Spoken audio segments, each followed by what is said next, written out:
Badan Kontak Majelis Taklim BKMT Aceh membagikan takjil kepada ratusan pasien rawat inap di Rumah Sakit Meraksa Banda Aceh Sabtu 25 Mei 2019. Takjil tersebut diharapkan bisa memberikan keringanan dan juga kemudahan bagi pasien dalam menjalankan ibadah puasa.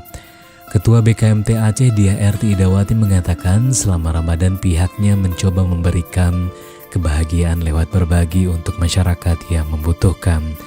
Bukan sebatas berbagi takjil pada pasien, BKMT juga membagikan sembako pada para pedagang seperti di Pasar Penayung Banda Aceh, dan selain itu paket juga diberikan pada pemulung di TPA Kampung Jawa serta juga perempuan-perempuan pencari tiram di daerah Tibang Banda Aceh.